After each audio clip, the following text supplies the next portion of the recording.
back to part 2.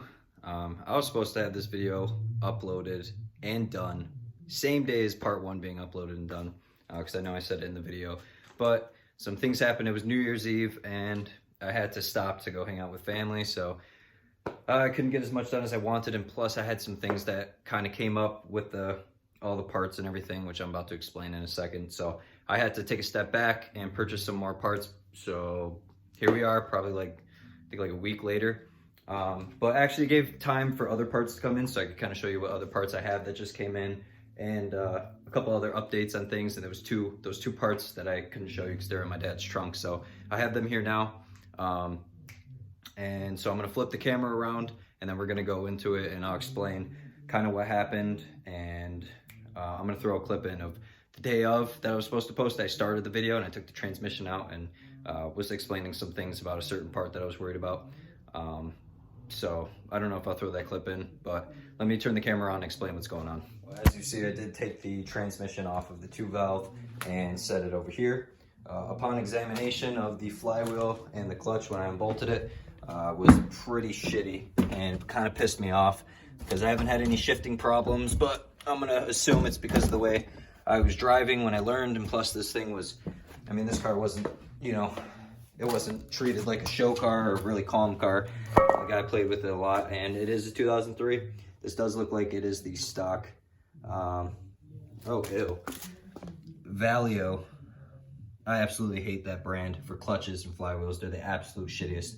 No offense, I don't have much knowledge on it, but I do know that a lot of people have complaints. So fuck this flywheel. It's a good thing that I got another one. So upon examination, it just looks really used, and there are a lot of bad spots on here, and you know, it's just not the cleanest. And if I'm gonna be putting all this energy and time and money into an engine swap, you know, like I've said, like a broken record, might as well get new parts, replace some things. So, so yeah, since I'm putting a nice cam 3 valve in, I already have the transmission out. I have, you know, a couple months till deadline for April 1st. So I figured might as well, you know, order a new flywheel. And here's the clutch over here.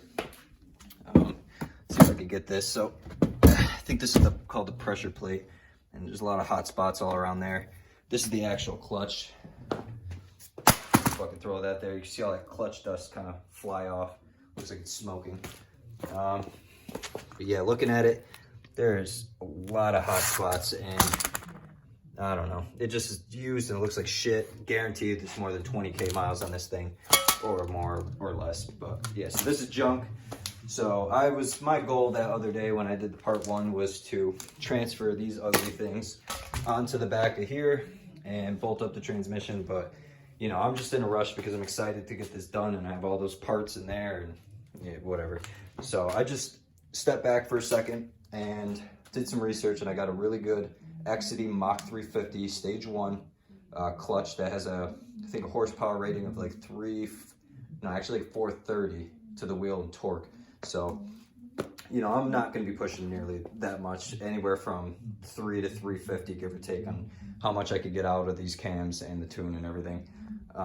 So yeah, so I got a really nice clutch kit coming in the mail from American Muscle. They had the best deal. It was only like 200 bucks for a nice clutch kit. There was some bad reviews on the bearings, the throwout bearing and the pilot bearing that's in there. That's going to be included in the new clutch kit. So I decided to keep those parts, keep those bearings, and just use those parts for the new clutch kit and just save those other ones, just because, you know, those are Ford Performance ones, and I don't want throwout bearing and other problems with that. So when that comes, I also have a really nice Ford Racing flywheel that's going to replace this. It's good for 11-inch clutches, which I believe the Exidy is 11-inch clutch as well. So that's going to be really nice to replace. And I was going to clean inside of there and inside the transmission, just get it nice and clean and ready. And then I'm going to replace the clutch fork, throwout bearing. I think I'm also going to get it's called like a clutch fork pivot stud. You can't really see in there, but it does help with vibration and everything. It's good to replace little parts like that. And then I'll bolt on the new flywheel, bolt the new clutch in when it comes this week. Should be here this weekend. I'm going to see if I could get some free time to come and do some real work. I got this getting picked up this weekend, and then I have to ship these long tubes. I'm going to clean them up, get rid of some of that surface rust. But yeah, But other than that, that's kind of what stopped me from uploading when I wanted to. And I just feel like I don't want to fucking, do all this engine swap, do all this that I've been doing and all the stress. And I'm really ahead of, my timing for getting stuff done, because I shouldn't even had the 2 valve out probably for like another month. So I really rushed getting that out. And because of that, it gives me an opportunity to just be patient and not rush things and then end up with a cheap little clutch kit from eBay and, getting screwed 2 months in and having to postpone my driving and everything. So, but yeah, I'm gonna turn the camera on and kind of open these up for you guys and show you what I have here. And hopefully soon we'll be doing a nice flywheel and clutch install of the transmission and bolting that up. And hopefully that day I could do some other things. So let me turn the camera on. All right, so my first part that I didn't get to show you guys was, well, I'm still waiting on my cold air intake to come in the mail. The carbon fiber straight pipe was back ordered for 6 weeks, which I ordered it like, I don't know, probably like 3 weeks ago, and they added 2 weeks to that, so I think about 4 weeks left. So by end of January I'll have the rest of the cold air intake. But I do have a 90mm mass airflow sensor that will click right into my wire harness over here, and the adapter for the air filter. So I will do that. I'm gonna actually check and see if my cold air intake can fit this air filter, because it needs a 4-inch inlet, I believe, and that looks big enough. So I'm gonna check that, because I just replaced the air filter and it does match the valve covers a bit. So I'm gonna try that. So I got this one for a good deal, about $60 from a guy, lightly used, looks really good condition. All the connections and the prongs in here look really good, not bent, so that's a plus.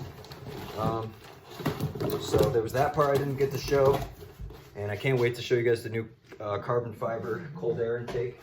So there's that, and then I have this that came in the mail, which is an OEM part, Cobra 0304 cruise and throttle cable. So I have this, and I have to make shift a bracket. So basically, you see how the normal bracket is here? I need to have one that's going to go out really long. So it needs to be about like this long, and then it needs to attach right on like a spacer on the throttle body and shoot back on the driver's side of the right side when you're facing right side of the intake manifold, and then have it sit back here so I could reutilize cable driven throttle, because I am using my ECU and everything, and I don't want to replace all those parts and rewire everything. So there's the cables, nothing exciting about that. It just goes to my Cobra throttle body. And then this came in the mail yesterday. I actually already own these, and when I sold the transmission from the 3-valve, I actually sold these with him, because he drove from Boston, I believe. So he drove afar, because I'm in Rochester, New York, so he drove pretty far to come get them, and I figured I'd just give him the plates because he needed them, and decided to sell my Ford racing intake, which I've already said before, and ended up needing these plates, so my dumbass had to rebuy them. But he sold them to me for cheap, because they actually are pretty expensive. The Steeda ones are like almost $300. So he sold these to me for like $60 and shipped them pretty fast. So I'm gonna see if I can get these out and kind of show what they are. And maybe if I have time today, because I'm just here for dinner at my dad's. For most who don't know, and if you're just watching this video, I just moved into an apartment, pretty like 30 minutes from my dad, and I just keep my car in his garage while I'm working on it, because I dropped it off here in October of, obviously, a couple months ago to start working on it. I actually originally only wanted to paint the damn car and fix the dents, and then out of nowhere I decided to do an engine swap. So yeah, here we are. Let's see if I can cut this damn box open. It's got this thing taped like. Alright. So yeah. So all my parts usually get sent here, and then I just wait a couple days when I have free time, because I do have a kid as well. And then I come check out the parts, make sure everything looks good. And then I slowly get some work done, see if I could, reach. So my goal, it's good to make goals when you're doing this engine swap stuff. And my original goal was to get everything done by at least April or May. Then after learning more and getting parts for good deals and selling some aftermarket parts I didn't need, I think I ended up realizing that I could actually get this done sooner than later. And so my goal is, like, first startup, first like week or two of February, and then completely tuned, you know, on any aesthetic mods like tinted taillights, headlights, which I already had the taillights, should be here tomorrow. But like aesthetic mods, I'm gonna see if I get some coilovers, cowl hood. That will all be March, and then data logs will have to happen after a base tune from Lido, which will happen throughout April when I can take it out of the garage because it is winter here. So yeah, so a little bit of patience, and I figured, you know, I already have all my parts. I only need a couple little odds and ends and then some aesthetic mods to, you know, to help with the build. But yeah, so these are the charge motion delete plates. Let's see if I can take the intake off. All right, so as you see, this is the stock intake. And if you look close, you can see those big plates kind of inside the metal brackets there. So these do not have that. It's nice and open. It allows more air to be put in there. So these are, you know, a little plus. So I got to install these into the intake and figure out how to do that. And then I can bolt up the intake back on. But sadly, I have to get the screws, because the screws for the Ford Racing intake, I shipped them with when I sold the intake, because they don't fit. They're too long for this, because this is a completely smaller intake. It is stock. So yeah. So for now, I just have it sitting on top of there. But yeah, but those are the parts I have for now. I do have some, I think I have tomorrow some tinted taillights coming. Thursday is going to be the clutch from American Racing, and then Friday is going to be the flywheel. So yeah, so, you know, a little bit more patience, and then I could continue to try to get some more stuff done. I'm getting impatient, actually, because I just, you know, got all this stuff I want to do, but can't do it because I got a family, I got stuff to do. But anyways, this will be gone Saturday. Hopefully get that out of my garage so I could just put the cherry picker up and get it out of my damn way. Gotta sell these. So I already sold the long tubes, so I gotta unbolt the long tubes off and get those shipped. And besides that, then just this weekend, I'm gonna try to take as much time as possible to, you know, get the right screws for the intake. I gotta go see the guy who gave me this engine. And I have to get some odds and ends from the wire harness. I gotta get the fuel pressure sensor connector and the screws for the stock screws for the intake, which I believe he has. I need to get a new fuel line, so it's got to pass the fuel from the driver's side to the passenger side, or whatever the case. I still got to learn some stuff about that. I installed the fuel injector adapter, so it's going to click right in to my wire harness. I do want to detail the engine a bit. There's some liquids and stuff like that. Probably want to replace the spark plugs and the boots and just do some cleanup, basic little maintenance. And I already did a review on all the parts for everything. So I got the motor mounts and all sorts of stuff. Got my dad chilling there. Yeah, anyways, so I have all the parts needed. Now it's just patience and a little bit of waiting, because what held me up was the flywheel and clutch. And yeah, so after that, then I know there's going to be some things to learn, because I have to transfer the starter, you know, random parts like that. And the real test of if I'm able to do this is going to start pretty soon. You know, I get a little nervous because out of all the research I've done for this swap, you know, like there's things that no one's ever mentioned. This is my first engine swap. You know, most of you guys know, you know, who know me on Snap and have seen this thing on Snap and Instagram and Facebook groups. All I've known is just aesthetic mods and painting and just adding, you know, basic modifications like everyone does. But, you know, when it comes to this, like, I don't know what this is. You know, there's little things like that. Some people tell me that I have to use my 2-valve alternator. Some people say use the 3-valve. I don't know. There's some things I got to figure out, but, you know, it's all in the process. You just got to, you know, take a step back, not get stressed, and enjoy the process, because when it's all done and everything's in there and you get that first start up, it's just going to be worth it. And I'll be able to look back and know that I did it. And, you know, just got to learn, take it step by step, day by day, not rush anything. And God willing, I'll be able to get this thing done for the start of spring. The reason why I do have a deadline for April 1st is because I really, really, really want to drive my Mustang. I haven't driven my Mustang since, like, I don't know, beginning of October. It's been freaking forever. What is it? It's January. So November, December, it's been 2 full months. of just, oh no, all of October, because it was the beginning of October. So October, November, December, it's been 3 months and almost fucking 1 week, and I'm dying. You know, I'm spending all these money on parts, and I'm working my ass off and making my hands, you know, destroyed and black, trying to take all this stuff apart and learn. And it's nothing but bill paying and just not being able to drive it. So I am feeling pretty stressed. I'm not feeling down.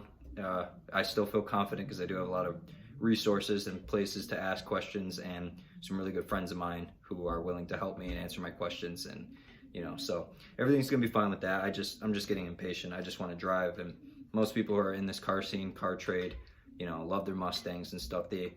When they're stressed, they go for a drive in the Mustang. When they're just chilling, or you know, they're feeling depressed, this is kind of what helps them.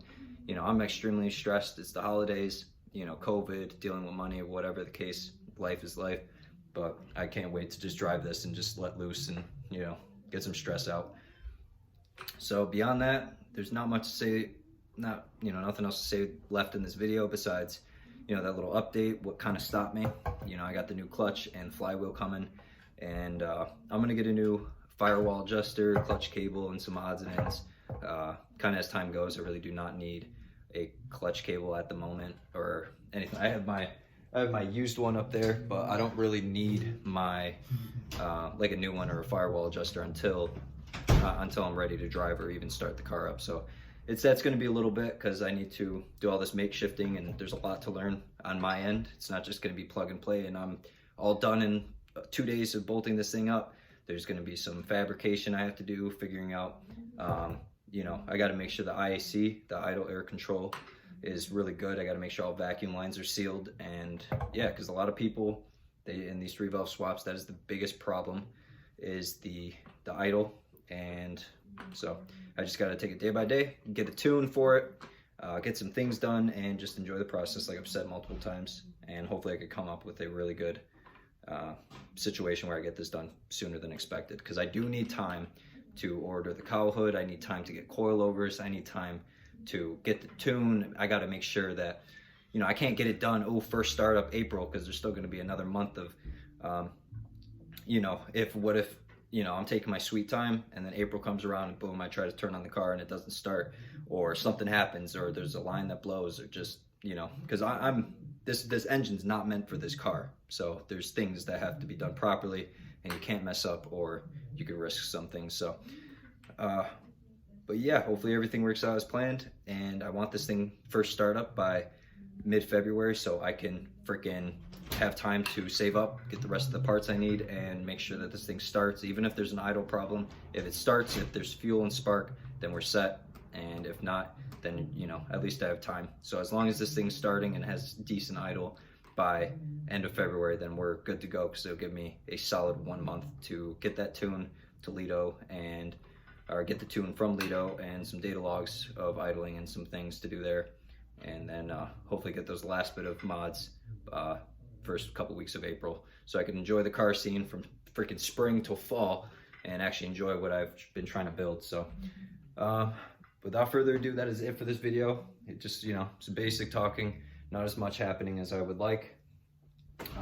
And I'll be back later this week with another video, either Friday or Saturday, when the clutch kit and flywheel come in. Definitely that's when we're going to get some work done. I want to scrub up this transmission, clean it up a bit on the inside. I want to order a couple parts. I got to go to AutoZone, get a new pivot stud, and a couple other things. And I can't wait to get this out, so I got some damn room. I barely have any room right now in this garage. I have to push the car out when I was trying to, you know, get the engine out and everything. But yeah, beyond that, thank you very much for watching, guys. I hope everyone is having a good, stimulated start of January, and everyone got their stimulus checks and is taking care of business bills, you know, taking care of you guys selves and splurging a little bit with the extra money. If you're on unemployment, enjoy the extra $300 bonus. And if you're working your ass off, keep working, keep saving, keep making goals. Let's make this year, let's break that curse of 2020 and really start this new year different, you know, changing things, changing bad habits, old habits, and just trying the best you can. So see you guys later this week in a new video. Like, subscribe, and comment. Thank you guys.